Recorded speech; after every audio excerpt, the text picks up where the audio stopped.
Trying to love this woman is gonna break my back. If working for a living don't give me a heart attack. You gotta take it when you can get it, and get it while you can. Wrap it up in bacon, sizzle it in your pan. It may not come in the mailbox, it might take a moving van. You gotta take it when you can get it, and get it while you can. Hello, and welcome to our final week of auditions on Season 14 of AGT Time. Cody Patterson here along with Jay Bach, ready to jump in, talk the final round of auditions, and get going towards some of the good stuff here.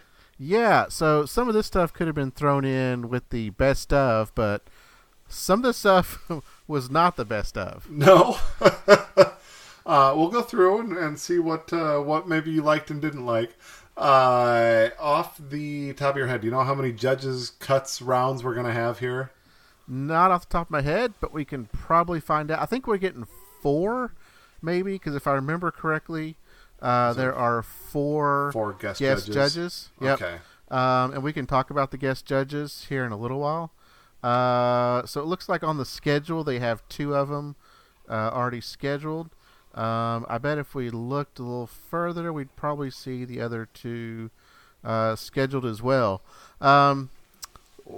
Overall, what'd you kind of think of this episode? I thought it was a good episode. A little bit more of the maybe classic AGT with some of the not the straight 4 yeses, not the everybody agrees. Maybe a little bit of misdirection where they the producers give us the background story of somebody that's not going to go through that.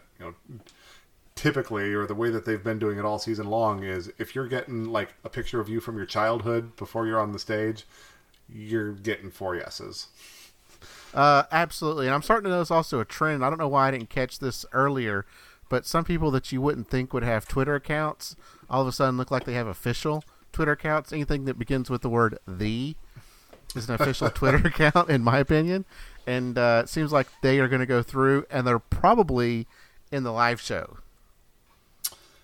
Interesting. Yeah. I hadn't thought that maybe there would be a correlation between showing their Twitter and showing their, or being one of the groups that goes through to the live shows. I was thinking, as a kind of broad rule, it seems like there are more and more acts that are already professionals coming onto the AGT stage to perform, but not necessarily, they're no longer amateurs that are out there performing. They're professionals. They already have a Twitter. They already have a following. They already have presence online, and they're building on that base here. Right. There's actually one in particular that, and we'll talk about him a little later. There was one in particular that caught my eye that I was thinking, I don't think that guy is typically going to have a Twitter. I think he's outside of the demographic, but we'll get to him. He's a little bit later in the episode. All right. But looking at the AGT wiki for season 14, just real quick on the guest judges for judge cuts, we've got Jay Leno. Okay. Brad Paisley. All right. Ellie Kemper. Sure. And Gabrielle Union's own Dwayne Wade. Okay. So it looks like 4 Judge Cut episodes. They only have 2 of them on the schedule right now. But okay, 4 Judge Cut episodes. Each of those guest judges will get a golden buzzer opportunity. That's my understanding. Yep. So there will be some that are going straight through to live rounds there. And let's see. I was going to say that is a wide swath of celebrity there. Right. You have a comedian in there. We have a basketball player, which I'm not sure how that ties in. Ellie Kemper, I guess she could be considered comedian. An actress. Comedic actress, yeah. And then Brad Paisley, singer. So yeah. We don't get any dancers or other types of acts in there. So we get 2 comedians, a singer, and then for some reason they wanted, maybe that was in Gabrielle's contract that, hey, I'll come on your show if Dwayne can come on as well. Yeah, maybe. I seems like maybe that's a stretch to say that would be in the contract, but yeah, you know what? I'm for it. Let's get some variety. You know, I don't know what his interest is, but if he has, you know, it'll be fun to get to know him on a very different level than what we've ever known him as an athlete. Yeah, absolutely. So let's get business out of the way real quick before we got to talk about some acts. Okay. So Twitter, you know, but Jay, today Twitter was down. Did you know that? I'd heard something, but I don't tweet a lot. Sorry, folks. Okay. Well, if anybody tried to send us a message all of a sudden on, you know, the Thursday that we were getting ready to record, Twitter was down. Sorry, try again, please. Yeah, you know what? I bet that's probably why we haven't been getting many comments on the podcast. But Twitter, AGT time. I'm on there at Cody L. Patterson. Jay's on there at One Man Bander. Email address, agtcast@gmail.com. Facebook, agtcast. iTunes. Yeah. iTunes, Spotify, iHeartRadio. All kinds of places you can find and listen to our podcast. Yes, we try and make ourselves available to you however you like to listen, however you like to do it. Please do go out and listen and share and rate and review and subscribe and tell somebody else about it too. Yep. And you know, we've gotten one comment so far this season. Things are going great, and we'd love some more. Yeah, we'd like a lot more if possible. You know, I'm either being good or bad. You know, give us good, just solid feedback. It doesn't have to be positive. Could be negative. I don't really care. I want to hear from people. Give us constructive criticism or criticism. If it's really that bad, you're not going to keep listening anyhow. In fact, give us criticism, and then we'll talk to you. You know, we'll respond on a podcast. How about that, huh? Yeah. We're going to do this anyway, Jay. It doesn't matter. So, you know, if people tell us that we suck, we're still going to do this. All right. Okay. Well, let's jump into the first act because I'm ready to get rolling here. Yeah, absolutely. And this first act was something that I found myself really enjoying. I'm curious what you thought of it. Gonzo? We're talking about Gonzo Tambourine. And I'll kind of set him up here. He did that bait and switch where he comes out in the tux, and then they say, "Okay, show us what you got." And he goes backstage, and he comes back out wearing like a blue tank top, like a skin tight thing. Has suspenders. He's got like flesh colored tights on with some sort of design. A thong for modesty, I suppose. Like it's just a totally ridiculous outfit. But the man plays tambourine. He did it to what was the song? The Final Countdown. The Final Countdown, yeah. And so he is just he's actually a pretty decent tambourine player, as tambourine players go, right? If you're going to be a solo tambourine, he pulls it off pretty well. Are there bad tambourine players? Yeah. Okay. If you can't keep a beat, I heard a story about a gal named Lester once that was not a good tambourine player, believe it or not. I'll bring my friend Brian Campbell in to talk about that someday. Well, he definitely kept the beat on this. Yeah, he kept a very good beat. He used... So what this reminded me of was... have you ever seen people play the spoons? Yes, absolutely. I didn't want to assume anything, you being a Tennessean and all. But... spoons, washboard. Right. Yeah, all those things. So, a couple months ago... I play with the praise team at church. I wasn't supposed to be playing this week, but I got a message from the praise team director. She said, hey, we're doing something kind of folksy this week for praise team. Would you be interested in playing the spoons? And I said, I have not played the spoons, but I do happen to carry spoons around in my harmonica case just in case the opportunity arose. So, you know, in a matter of 4 or 5 days, I kind of had to like figure out how to play the spoons. And I watched a lot of spoon videos just a few months ago as I was sort of figuring this out. And that's what watching him play tambourine reminded me of, right? You're using the elbows and the different parts of your body and trying to really use, make it visually appealing as well as appealing to the ears to listen to it. So this was visually appealing. It was entertaining tambourine playing. He's going off his feet and elbows, and of course his big trick at the end is as the final countdown breaks into the guitar solo. He's dashing this tambourine up and down and side to side across his face in rhythm.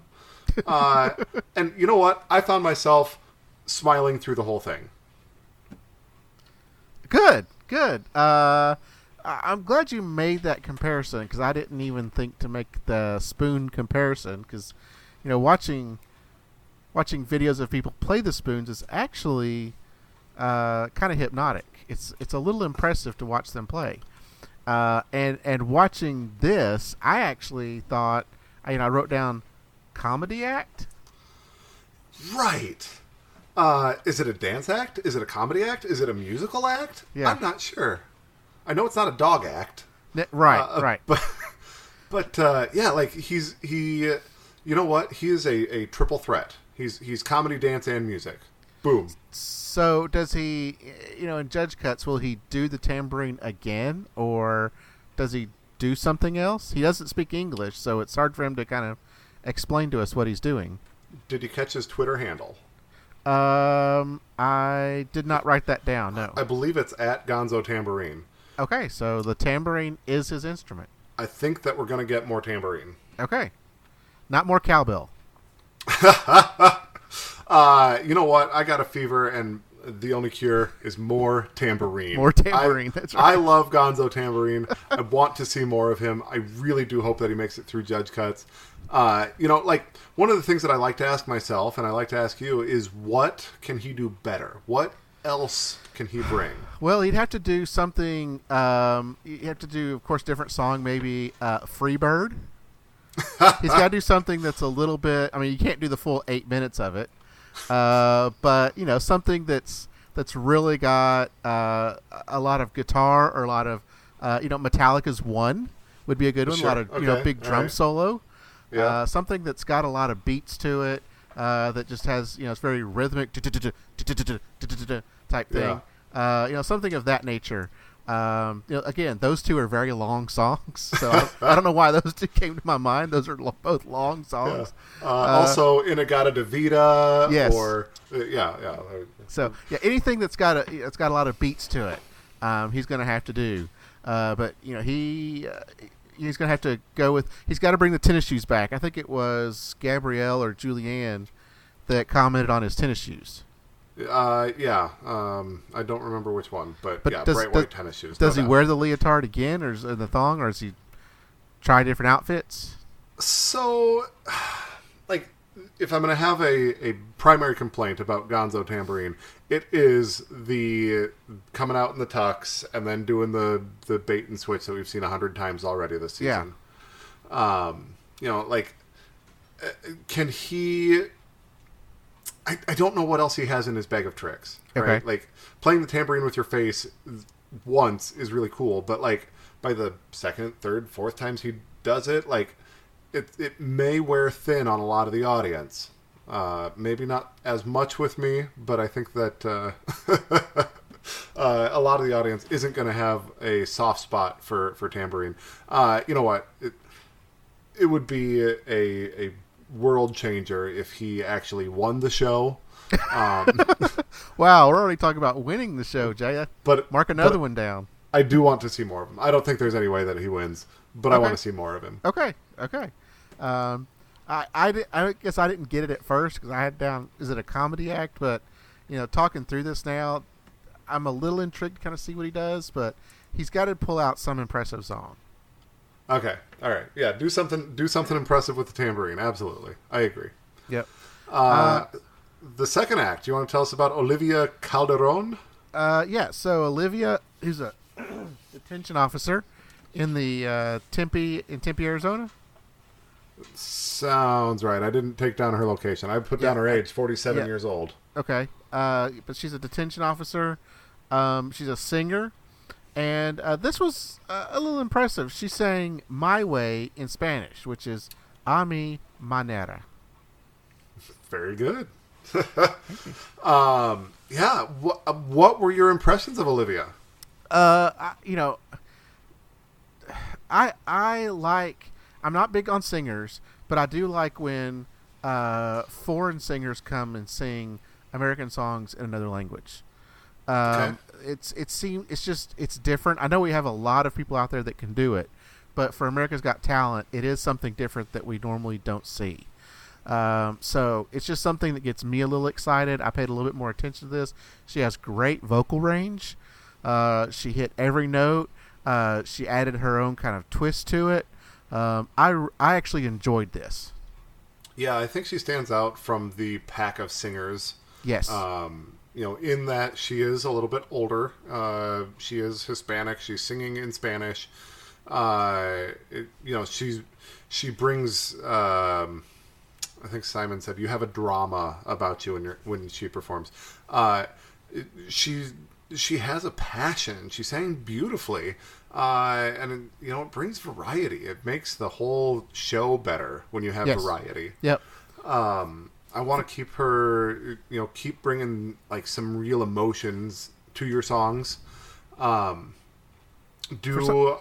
some reason, Howie didn't like it though. He didn't, and that's okay. Art is subjective. Yeah, he mentioned that. The thing I was going to say is I like, kind of like you said, keep doing songs that we know, songs that we could sing along with if they were in English. Yes. But do them in Spanish and add that flavor, that flair to them. I wrote down, it reminded me of the Hotel California version by the Gypsy Kings. Are you familiar with this one at all? I don't believe so. I think it's on the Big Lebowski soundtrack as well. You ought to look it up. They change the whole way that Hotel California feels. It's these driving, rocking guitars. It's all done in Spanish. Really, really fun version of Hotel California. That's kind of what this reminded me of. Taking the song and adding that Spanish flair. Really fun. I'm excited to see her again too. Yeah, absolutely. Now this song also came up, as I've mentioned before. I do a Spotify playlist for all the songs that are sung. The song in Spanish actually came up in Spotify. Oh, really? So yes. So I've added that song to my America's Got Talent Season 14 playlist. So it was originally sang, and I should have wrote it down, and I don't have it. Let's see. Let me look real quick. Yeah, I didn't write it down, but it's in the playlist. So I hope she continues to do this. Yeah, it'll be fun to see what else she brings. So this is the first. Gonzo got 4 yeses. It was nice to kind of see that someone didn't like something. We got 3 yeses. I've been waiting for this all season, and I think we got a little bit in the previous auditions that there is some disagreement, and that's okay. Yes, there have been a few that are just 3 yeses and not 4 yeses, and yeah, we're all on board to see more of that. So keep that up. Yep.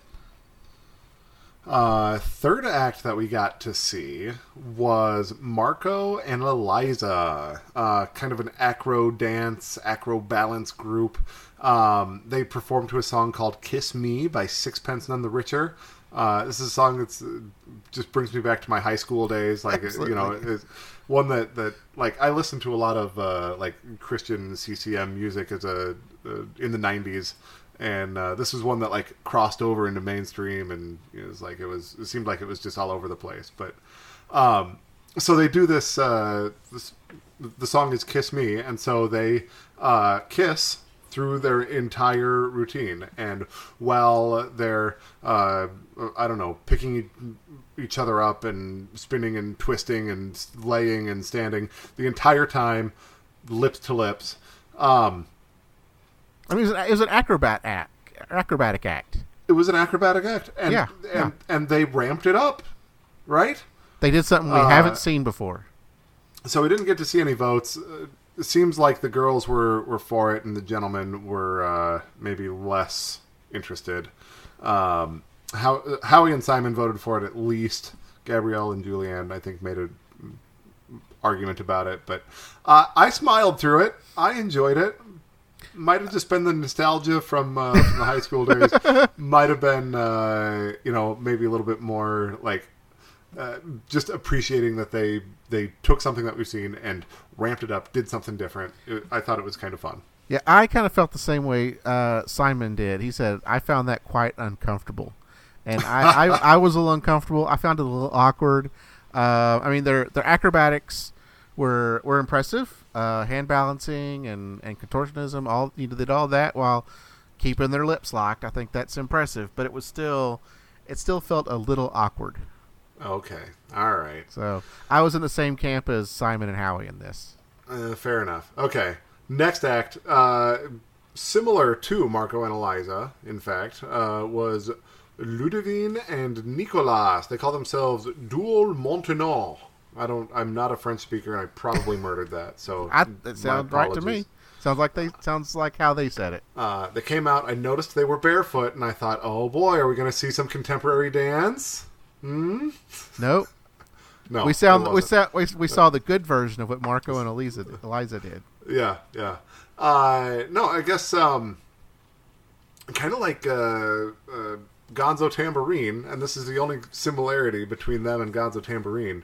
Like, is it a dance act? Is it a danger act? Are they contortionist act? Is it a strength act? Like, they're kind of like all these things. It's hard to really put the routine into a box. But it was a lot of like lifting and falling and like as she's falling, he swings her between his legs, or a lot of like dangerous looking stunts that they were doing. Very, very gracefully though. Yeah, I wrote down very sensual. Yeah. If I had trouble with the sensual is a really good way. And I would say acceptably sensual. Yes. It wasn't off-putting. No. This was like two people that look like they're absolutely in love with each other doing, and I have it down as an acrobatic and tumbling act, but like you said, it's you can't really put it in one box, but they look like they are in absolute love with each other. Yeah. It's worth mentioning, like, he's a very well-built and attractive man. She is beautiful, but just teeny tiny, itty bitty, yes, woman. And so, when you have somebody that strong and somebody who's that small and a former Olympian, I'm assuming gymnast, but it could be like like rhythmic gymnastics or something else in the gymnastics world where that body type gets has a home. But yeah, she's this tiny woman who he's able to work very well with her, and she of course has the body awareness to be thrown and flipped and move through the air that way well.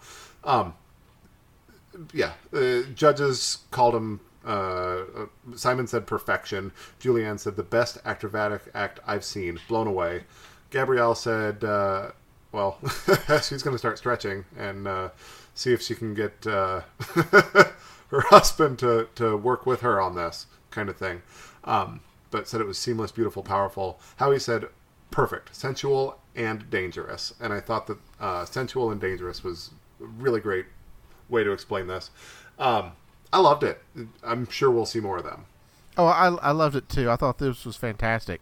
Now, a little bit on Ludivine, based on her wiki. So yeah, she represented France the '96 Olympics. She finished 19th in the all-around. Oh, all right. She was the first French female gymnast to ever win a medal at the World Gymnastic Championships. All right. 2000 so the all-around, Olympics. that's what? The all-around, they're competing in all 4 or 5 of the gymnastics disciplines, right? And the combined score is very impressive. I'm top 20 in the world at nothing. So, at the 2000 Olympics, she was dealing with injuries and was only able to compete in the uneven bars. Okay, but she is an Olympic gymnast. Yes, indeed, and I am not. No. I am an Olympic watcher, and that's about it. I do love watching the Olympics. Yes. Yeah. All right.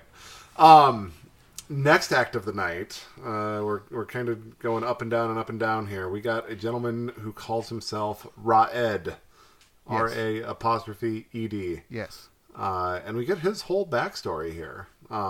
He imitated the Three Tenors as a child.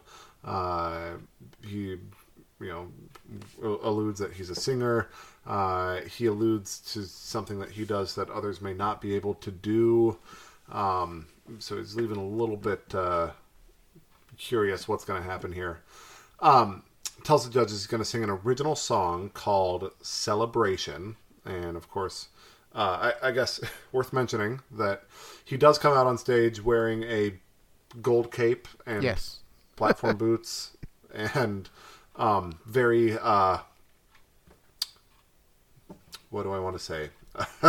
Larger than life costuming. Very eccentric. Very eccentric. All right. So, original song called Celebration. I actually wrote some of the lyrics down here. I was hoping you did. Where have you been? I've been searching for you. I'm freedom. I'm here with you. Celebration. I think that's how it went. And then he whistles. He actually does some very, very, very good whistling. I was impressed with the whistling, yes. I sang, I danced with you, my love. He lust too. That's the lyrics I got. So, Howie said, I don't know what that was. Julianne said, I think you're amazing. And Simon also didn't know what that was. So, why did the crowd like this? Sometimes quality doesn't mean entertaining, and sometimes entertaining doesn't mean quality. Okay, fair enough. That's what I'm gonna answer it that way. 0 yeses. He's done. So that was Raed. Any thoughts on him? He lasted 1 minute and 5 seconds. Do you think that was too long, or did they not give him enough time? It might have been a touch long. Was he just hitting the hook when they hit that fourth buzzer? Yeah, you know what? It was probably just gonna take off from there. Like he was doing the slow reveal, but it revealed a little too slow. I think that's what it was. Okay. All right. Next act. You want to tell us about the Revolution Queens? Yeah, so the Revolution Queens, and they call themselves the Queens of Malambo, and they're from Argentina, and they do Malambo dancing. Are you familiar with Malambo dancing? I believe that I've seen it on America's Got Talent, but never... this was good, though. I'm not familiar with it beyond that. Yeah, I think it was on America's Got Talent a couple years ago. It's been a while since we've seen it. And they mentioned that it's primarily performed by men, historically been performed by men. And that's why they call themselves the Revolution Queens, because they're starting a revolution, Jay, to bring more women into Malambo dancing. I'm for it. Yep. So kind of the basics of Malambo dancing is they use, whips. They're supposed to wear gaucho boots. There's a certain style of dancing where they do a lot of heel toe and the foot barely hits the ground. They use boleadores, which are kind of that's usually a long chain-looking thing. Yeah, right? long rope with some heavy weights on the end of it that they can twirl around. Use some lassos. So they use various, and it's a traditional style of dance in Argentina. I've seen this in person, and I felt it was a little more. It did a little more for me in person than it did on TV. Okay. I think even when the first group did it on AGT several years ago, I think I even commented that as well, that I enjoyed it more in person than I did on TV. I thought they represented the style of dancing okay. They didn't wear the traditional style of costuming. They wore like all black leather, right? Yeah, black leather, red heels. And I paused the TV to count. There were 17 women in the group here. Yeah. They've all got the tight black leather. They look very intimidating as a group, really. It started with the drums. They brought out the whips. They did the kind of tap dance, like you mentioned, and then the. I wrote chains question marks, but you had a name for them. Boleadores. Boleadores. And as they spin those boleadores, they like hit the ground and they make the rhythm while they're spinning them. Yep. It's fun to watch. It really is. Their entertainment value is very high. I will say they're not the best dance group. They were sloppy in parts throughout, but they're powerful and beautiful and thoroughly entertaining. Yeah, I hope they clean it up a little bit for the next round. I think they do need to. I just repeated that they need to clean it up. They need to be a little more impactful. I think they need to get rid of the black leather. I think it's probably too flashy. This is a very traditional style of dancing. I understand they're trying to make it more modern, but if you want to be introduced, I think probably the first step is not to go completely the other way, but kind of slowly work into it. All right. Yeah. Interesting. They are the Revolution Queens. They're looking for a revolution. They're doing this differently than it's ever been done.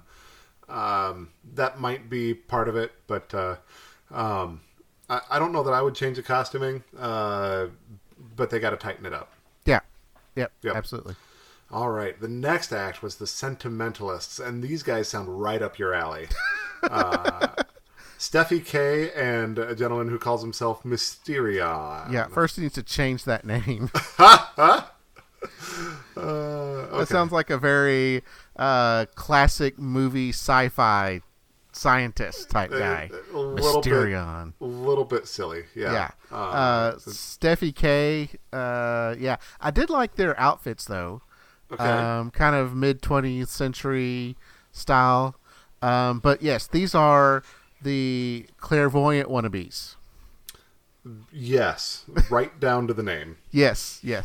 The sentimentalists. They are mentalists. So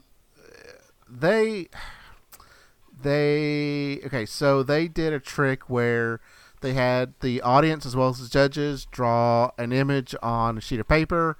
They put it in a box. I think the first trick was they just had a judge, or they drew one at random, and it turned out to be, I think, a tree that Gabrielle drew.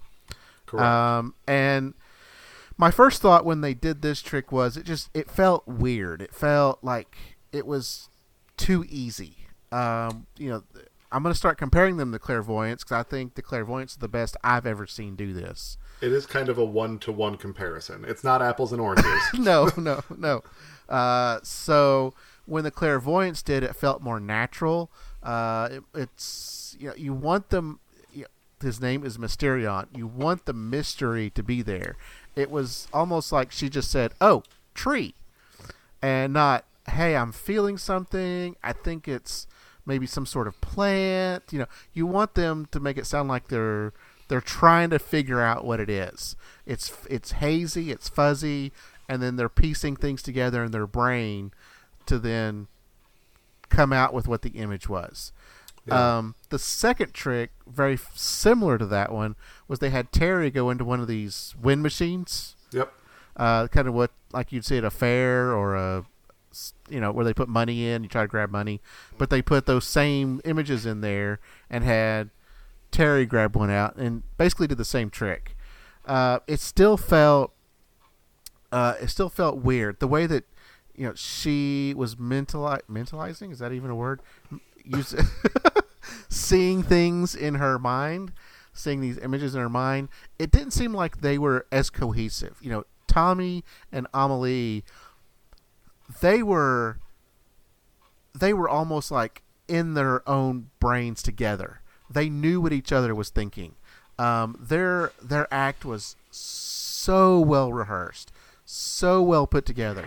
And this one seems like it was just two people that kind of came together and just threw something out there and just made it seem like it was just way, way too easy to do. And you don't want that. You want the mystery to be there. Yeah. I think that I've decided that I prefer a solo mentalist over duo mentalists. Like a Colin Cloud? Yes. Okay. Because I don't know how the individuals do it, right? Yeah. There was Oz Perlman was another one that did this. Like, some of these guys that are able to do just some really crazy things solo on stage. That's a totally different game than a duo, right? Yes. Yep. You can have code words or how you say things or whatever. You can trick things into your language, right? If I start the next sentence with a T word, it's going to be tree. If I start the next, I don't know how they do it, to be honest, but it feels easier when there's two of you. Yes. Okay. I can see that. Now, at the end, judges' comments, right? How we said the presentation was a little weird. Gabrielle said, I was wowed. Julianne said, magical and mysterious. Simon said, I'm afraid I'm with Howie. He was not in. Yeah. Simon said they needed to do better. So, tell him what Mysterion did there next. So, well, first Simon said they needed more imagination, which they do. They need make it seem like it's more of a mystery, like they're trying to piece puzzles together. But then, Simon was getting ready to give him a no. And if you watched the package at the beginning, Mysterion actually said that they were going to get 3 yeses and a no. Oh, that's right. So now, whether that was recorded before their performance or afterwards, it's hard to know with the clever tricks that production does for us. Yeah, but Simon was getting ready to give them a no, and he kind of gave them another chance. And so Mysterion went down to the table, wanted him to draw a famous celebrity name in history. Yep. And he was going to give him his marker, but Simon chose to use his own pen. And this time it felt, Steffi K did a little bit better. It still didn't feel like as polished as what Amelie does, but it seemed a little bit better. Maybe they were just nervous on the stage. It took some time to kind of get warmed up and get settled in. It still did not feel like it was clairvoyance level, but it felt better. And then Simon ultimately gave them a yes. So they got 3 yeses. Yeah, I thought that last trick where they were heads on the chopping block, that was probably their best one. Yes. Yes. Yeah, just not quite as polished as the clairvoyance. Oh, no. Really hard when you've got, like we said, this apples to apples comparison. Like, art is subjective, but you can objectively put these two next to each other and say which one's better. And it doesn't feel like they're as good as the clairvoyance yet. Yeah, this looked like an NFL player versus a high school player. I mean, this felt very amateurish. Whereas the clairvoyants are much more polished. Even at the time, I mean, today they're obviously going to be way more polished. Sure. But at the time they were on AGT, they still felt polished and professional and very smooth. And it was almost like they completely blew your mind. Whereas here it was just like, oh, that was kind of cute. All right. So. Maybe they need just more like theremin in their soundtrack or something, right? Just to bring that mystery presence with them to the stage. I don't know. Yeah. That ambiance. All right. Well, that's enough of them. Next act was a gentleman named Chris Clafford from Sweden. A 30-year-old musician. He's got long hair, big beard, looks kind of like a mountain man, at least from That's the waist exactly up. what I wrote. Mountain man, yeah. And then really very tight pants on as well. I know people that dress like this. I think... that look exactly like this guy. All right. Probably plays the spoons too. I don't know. But all right. So he does a song Imagine by John Lennon. I wrote if you're doing Imagine, you better have chops. if you're gonna go on stage and do this song, like you gotta bring it. And he was good. I don't know that he was great, right? He's not. He wasn't golden buzzer worthy, and I agree with the judges on that. I was kind of left a little underwhelmed at the end of it. I would say that he did a very good job of like starting at a very just like slow, low, just to the guitar, and he ramps it up and he adds his voice, and his voice gets more emotional and more aggressive. And by the end of the song, like he's really kind of belting it out, and he had a good, dynamic range in it all. I don't know. It was fine. Maybe it's a well-known song. I don't know that he put enough of a personal touch on it or changed it enough for me to really say like, oh wow, now that was fun to listen to. Yeah, I think fine is the proper word for this. I did like that he picked the guitar. I thought that added a little bit to it. It almost felt acoustic, but just a little pick of the guitar. Mm-hmm. It wasn't too much. But as far as the singing, I thought I agree with you. It's just fine. I do like his look. I do like I know he's probably not intentionally going for that, but I like the mountain man look with the skinny jeans and the long hair and the long beard. And that's just. It's not something you think of when you think of a Swedish guy. No, not at all. So I liked him. Julianne said, I felt your heart. I felt your passion. Did you feel like there was a lot of passion in it? I did. I don't think it was bad. No, it wasn't bad. At all. And how he said we could all feel it. So like emotionally he was there.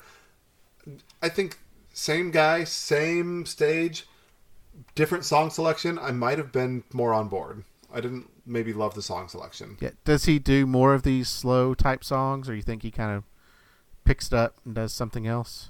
I don't know. I'm not sure. Okay.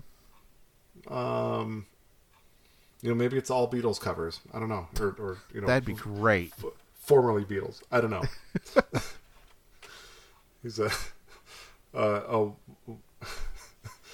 one-man tribute band. There you go. I mean, he could do Lennon or McCartney or Ringo songs. I mean, there you go. He just does all solo Beatles songs. Yeah. Could be all. Yeah. Okay. So there you go. That is what's his name? Chris Clafford.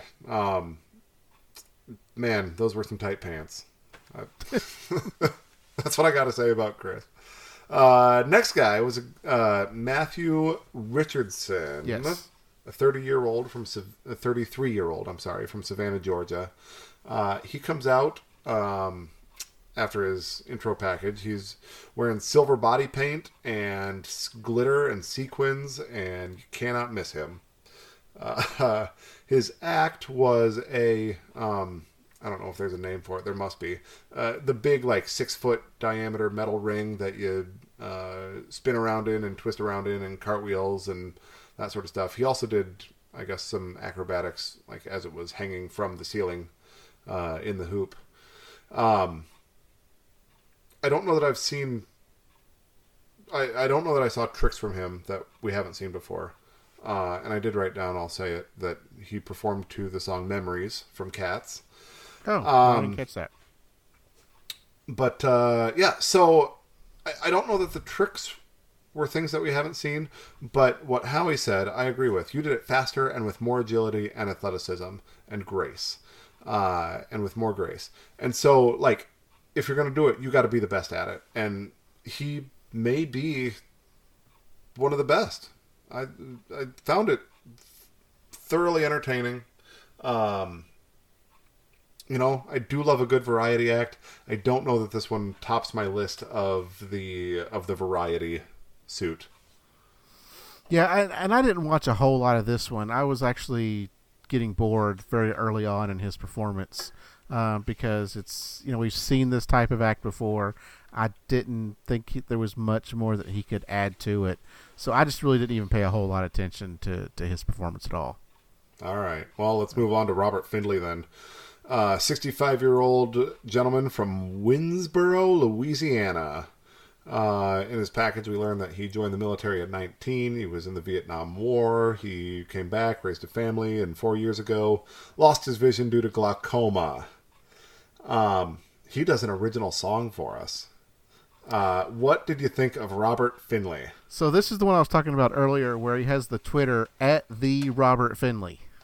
And okay. I know it's ageist, but my first thought was there is no way he signed up for that. You might be right. You might be right. So especially with the Robert Finley, because I'm sure there are more than one Robert Finleys out there, but yes, he did an original song. Get It While You Can. One of the questions I had though was, did AGT create that backtrack for him, or did he write that backing track, or is it a generic backing track? So that's a good question. Does he sing original songs like on the weekends? Like what? I'm assuming he is now retired and enjoying his retired life, but I don't know. Does he have a lot of original songs? Like, what's going on here? I don't know. Yeah. I'd imagine he brought his own backtrack to perform his song for the auditions. But he didn't have guitar. He didn't have any musical instruments. It was just him singing an original song. Him on the stage with that backtrack. I did, in fact, take down some lyrics for you. Good. I always love it when you write down the lyrics. Trying to love this woman is gonna break my back. If working for a living, don't give me a heart attack. You gotta take it when you can get it, and get it while you can. Wrap it up in bacon, sizzle it in your pan. It may not come in the mailbox, it might take a moving van. You gotta take it when you can get it, and get it while you can. There you go. That's that's the first verse. I thought it was a good, catchy song. It was catchy. I didn't feel like it was a great song. No. It's not. It's no Imagine, right? Well, no. But I mean, when people left that night, were they going home and kind of singing that to themselves? I mean, it felt like it was a little catchy. I'm pretty sure that Howie was singing Raw Ed to himself. So yeah. It's catchy enough. I didn't think the song was great. I did like Robert Finley. He was a lot of fun. Yeah. Yeah, he's just, got this grizzled old voice. He's, you can tell that he has seen more. He's forgotten more than I'll ever seen. Yeah. He's just this wonderful old character of a man. And I have a hard time even critiquing him because he is so wonderful. And I like him. Simon suggested, and I'm suggesting he may need a better song. But Simon also said his voice is like a fine wine, right? Like it's so what do I want to say? Earthy, raspy. Yeah. It sounds like an old man's voice. It's very Louisiana. Sure. Yep. Yeah. Do you happen to remember the days when they would just berate people for singing original songs? Yeah, I do. I have always disagreed with that sentiment. At the time they would always say, hey, you need to sing something that people know, that they can sing along to, that's popular. Don't sing original songs. But it seems lately they're praising people more for singing original songs. Yeah, I agree. It does seem like that's kind of the new thing to do. That's the new way to do it. I think that as a rule, I prefer original songs, but they got to be good. It can't be it can't be bad. Yeah, it can't be whatever Riot sang. Can't be that. But yes, celebration. I think celebration. Yes, but not only singing an original song, not only singing a song is a talent, but writing a song is also a talent. That's true. So when you add the two together, I think that it adds more of your own personality and your own person into the song, which I feel gets more attention than just being a singer that's covering another popular song. All right. Well, if you can get it, take it. Yep, absolutely. Take it when you can get it. Get it while you can. That's what I meant to say. There you go. There you go. All right. As much as I love bacon, and as much as he mentioned bacon in this song, let's step it up a little bit. So. Yep. There we go. All right. Next act was Kara. With a K. With a K. Yes. That's right. Is that her stage name? Kara I think with she a goes K. by Kara with a K. That's my guess. Okay. I think that's her thing. Okay. I didn't see her Twitter handle, so maybe that'll answer the question. At Kara Comedy. Okay. With a C. Comedy with a C. Okay. All right. They asked her how old she is. She's 37, but can play 27 with the right lighting. Yeah. Yep. I could play five. I could play 5 with the right lighting. Yeah, very dim lighting. She says she's a size 12, but not afraid to squeeze into a size 6 or 8. She's just this lovely lady from Texas who, she's a comedian, right? Like, she is comfortable with who she is, and she's going to put it out there, and you're going to watch, gosh darn it. What did you think of Kara K's act? Kara with a K's act. Kara with a K, yes. So I liked her interaction with the judges much more than I liked her actual set. Yeah, I didn't think the set was that good. No, it started out really good, and then it just went downhill very quickly. The part at the beginning where she said just buckle up, put her in neutral, and then you don't bring us a salad unless it's rocking a deep fried tire. But then after that, it just took a quick nosedive. Yeah, like it kind of turned towards physical comedy. Yeah. She's rolling on the floor. Yeah, found herself on the floor. She was doing the splits, I think. She pulls a hamburger out of her bra. Yeah, and fries. And fries, presents those to the judges. It's just a little bit too weird, maybe. Yeah. I didn't feel like her jokes really landed, right? She said, I just lost 45 pounds. I kept off 2.7. Like, and the punchline just was kind of lost. Like, it wasn't.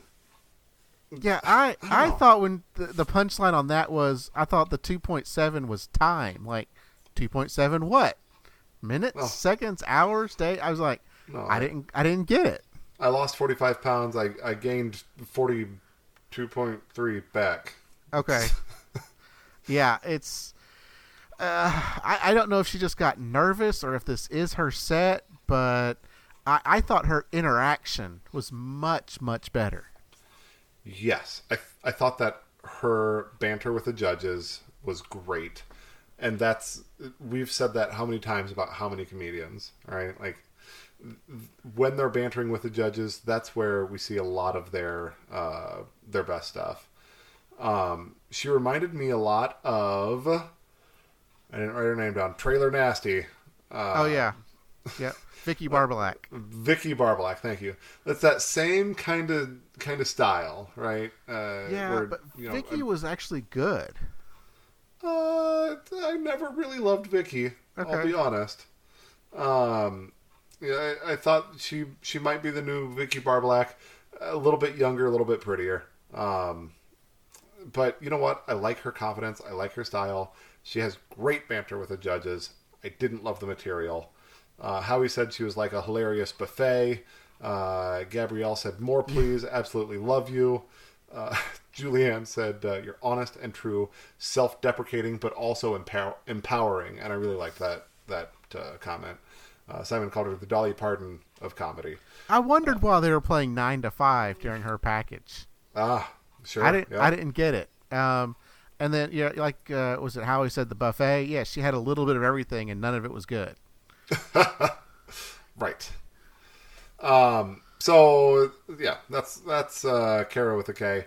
I suspect she may go through to the live rounds, but not my favorite of the comedians. No, shit's some stiff competition now with the comedians. Because when you got like Kevin Schwartz and Ryan Niemiller, I think only 2 comedians are going to get through Judge Cuts. Let's see, who else was in the comedy act? I had them all listed here. Kevin Schwartz, Ryan Niemiller. I know I'm missing another one. Oh, Jackie Fabulous. Yep. Yeah. We also had Andy Rowell on the karaoke. Yeah, I mean, if you want to consider him comedy, then yeah. I think she's middle of the pack. I think Jackie Fabulous is a little bit better than her. I think Ryan Niemiller is still the top of the heap. He's the top of the one in the comedy category. I don't think she's going to make it through. I mean, unless she just completely retools that act. I don't think she's going to make it through Judge Cuts. Yeah. Just real quick, does Greg Morton, our impressionist, fall into comedy acts? It's tough on that one. He could be comedy. He could just be variety. Yeah. I mean, his How about stuff's not. Gonzo Tambourine? That's probably variety as well. I mean, I wrote down comedy act on that. I mean, it's more of a question. Yeah. Comedy act. Right. But. And then you've also got Michael Paul, the bird trainer ventriloquist. Yeah, I think if you want to consider him comedy, he's definitely better than Kara with a K. He would probably be, him and Ryan Niemiller would probably be the top 2. If you put a third one through on that, it would be Jackie Fabulous. I don't think that, and I keep losing him, Kevin Schwartz. I'm higher on Kevin Schwartz than you are. I liked his stuff. All he did was puns. Yeah, he did puns. Okay. Good ones. Okay, he did right. puns. Okay. And I think that was it. So, I think only 2, maybe 3 are going to get through from the comedy act, from the comedy category. Yeah, it'll be interesting to see what they do with those in the coming weeks here. So, yeah. All right, last act of the night. We're coming up on the 2-hour mark on the show. We have not seen Julianne's golden buzzer for the season yet, so brace yourselves. This is her golden buzzer. Gosh darn it. They completely faked me out last week, so I'll give them a pass on totally not faking me out this week. Gentleman, 12-year-old named Luke Islam. Saw his first Broadway show at the age of 6. He has fallen in love with Broadway from there. What did you think of Luke Islam? So this is another one that had the in his Twitter at the Luke Islam. Okay. So it's just anytime you put the in there, it makes it. I know it's supposed to make it sound more impressive, more professional, but there's no way he came up with that. All right. So someone he's 12. in AGT I don't know that he's even allowed on Twitter yet, right? Is it a 13-year-old thing? I don't even know. Yeah, I don't know. And in his package, they kept playing "How Far I'll Go" from Moana. Right. Yep. So once again, we get another Disney song on NBC. Good. So good eye. I'm really confused by all these Disney songs on it. I mean, I love Disney songs, but I'm really confused by them on the NBC show. His dream is to make it to Broadway. Yeah. As simple as that. Yeah. Become a star and make it to Broadway. Yeah, make it. It's just easy. It's as easy as that. Do you know who he reminded me of? I didn't write anything down. Tell me. Do you ever watch Modern Family? No. Oh, okay.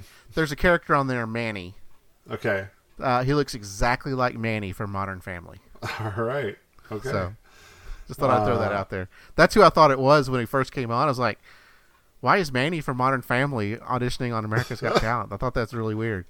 But he sang the song "She Used to Be Mine" from the musical Waitress. Yes. Are you familiar with this musical? I'm not. Like, I really like musicals. I really like Broadway. I really like show tunes. I did not know this one. But, like, it sounds like a Broadway musical piece, right? Yes. There's a certain feel that Broadway songs have, that Broadway musicals have. And, like, the song taps into it, but, like, Luke taps into that very well, too. And you can tell that he really likes and appreciates and knows musicals inside and out. Absolutely. So the musical Waitress, all the music was written by Sarah Bareilles. Oh, no kidding. Yeah, so it's about a waitress, obviously. So she wrote all the songs. It's it's not one of the more popular ones out there. It's not Hamilton or Cats. Yes.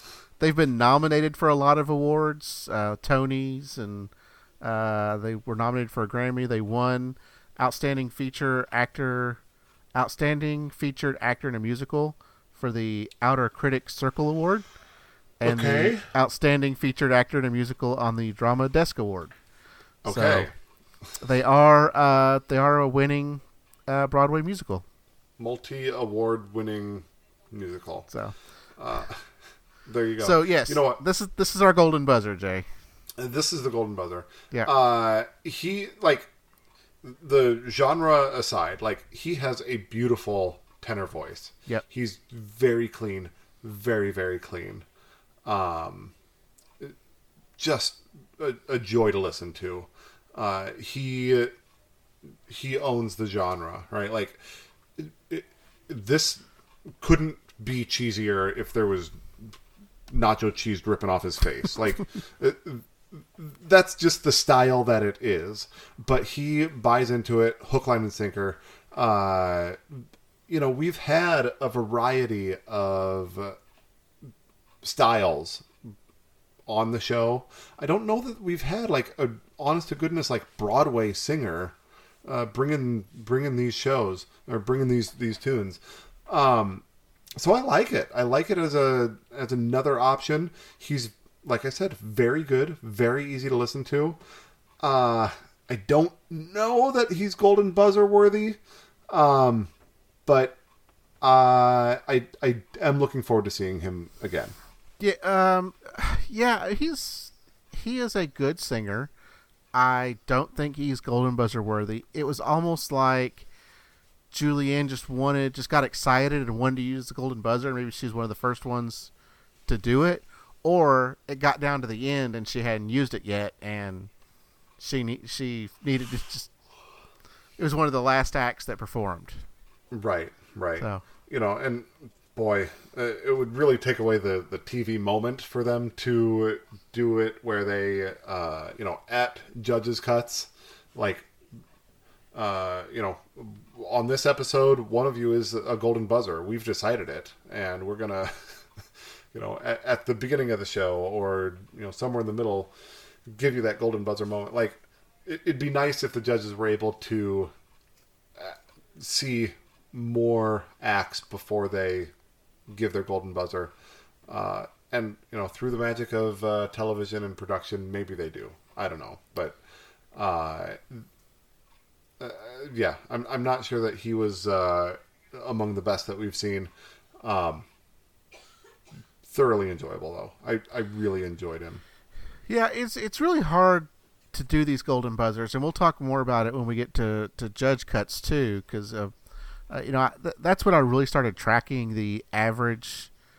At what point does the guest, and we'll get to it. We get to judge cuts. The guest judge. At what point do they finally decide, hey, I need to use my golden buzzer? Do you not want? Do you use it too early? You don't want to use it too early. But then you don't want to get to the end and be like, there was this act that was like way early on, and I haven't used it yet, and there's now this just 2 or 3 left, and I got to put it in here somewhere. So Yeah. yeah. So we'll talk about that more next week. I hope that a guest judge would get a debriefing on what they're going to see, right? Like, hey, here's the audition acts of the 10 acts you're going to see tonight. Here's their audition round. Just so you know what you're going into, right? And you look ahead and you say, I probably have it narrowed down to these 3, and when I know it, I'll know it. Yeah, I mean, I'm not sure if they get a heads up ahead of time from their reactions in the past. It doesn't seem like they do, but they could be just very good at playing it off. It's almost like the judges kind of know what's coming up in the lineup. We kind of saw that during Champions, that there were times they were completely shocked when someone came out on stage, right? And then there was other times we actually saw backstage, stuff where they would say the production would tell them, "Hey, here's who's getting ready to come up." Right. So it's hard to really know if they know ahead of time. But of the 5 Golden Buzzers, which one do you think was the most worthy?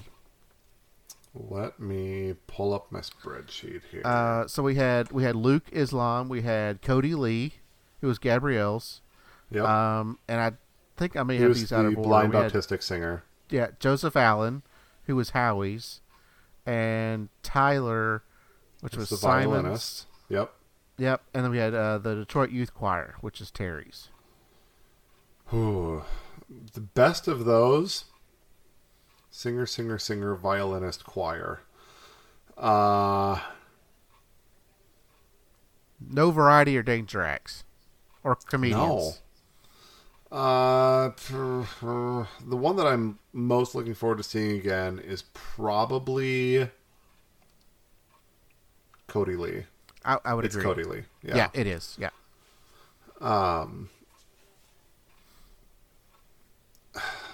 Yeah.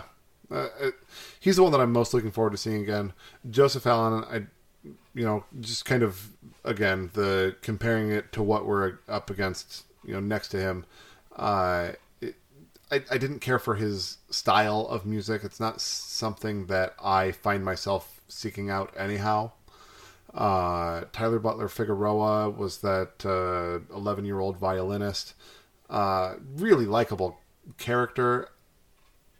I don't know that violin is going to carry him through to the end here.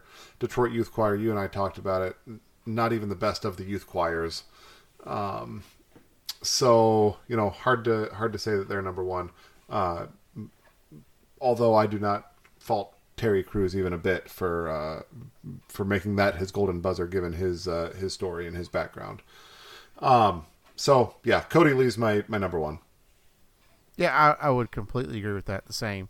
And the others, I mean, it was all singers or some sort of musical performance that were the golden buzzers. No comedians, no danger act, no variety act, which is a little bummer. A little bit. Goods. That's that. Any other thoughts on kind of the auditions in general? No, I think we have a good pool of acts. Sometimes they'll throw something at us in judge cuts that we didn't see in auditions.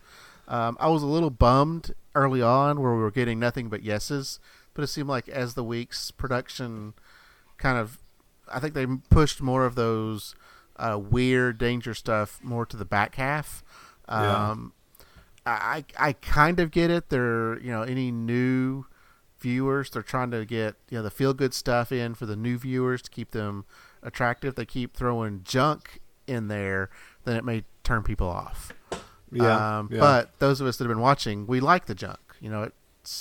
It's just as entertaining for me to see someone crash and burn. Some of us like watching the world burn. Yeah. And we want to see some buzzes. A little bit of that is absolutely going to be good. Going to be what gives the show some texture. Yeah, absolutely. So, according to their wiki, the judge cuts were filmed on April 18th, 22nd, 25th, and 28th. So once those are over, then we will have live shows. So in about a month, we'll be in live shows. All right. We're a month away. It's happening.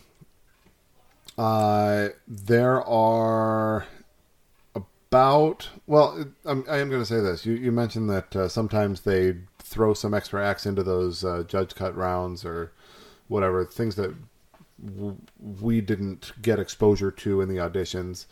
There was like a montage of, I want to say mostly acrobatic acts that, it's like the judges were like, oh, wow, it's so great. And, it was like, all reaction shots and, 2 seconds of a act that may or may not go through. We don't know anything about them, right down to their age or right down to their name, their age. Who is this act that you're fawning over? Don't have time for that. We're on to the next 2-second clip of an act to say how amazing, and then let's get into the next intro package for the next group. So I guess with that said, I wouldn't be surprised if some things pop up in the judge cuts that we had not seen yet, but I am interested to move forward and see who gets caught, who goes through. Yep. Cut, and who goes through. Yep. Now, I don't have listed of who we're going to see next week. From my understanding, Brad Paisley is the guest judge from what I'm seeing here. Could be wrong, but that's kind of what I'm seeing here. So, That's all I got for this week, Jay. You got anything else? Nope, that's all I got. If you have listened this far, you deserve us a comment. So go on any platform you'd like and give us a comment. If it's a tweet or a mention or a reaction or whatever, we would love to hear from our fans. Fans. Right. Yeah. All right. No, that's all I got. Thanks everybody for listening. Hope this was as fun for you as it's been for me to continue to pick these apart and offer my opinions about it. Yep. Okay. Everyone, have a good week. We'll talk to you later. Bye.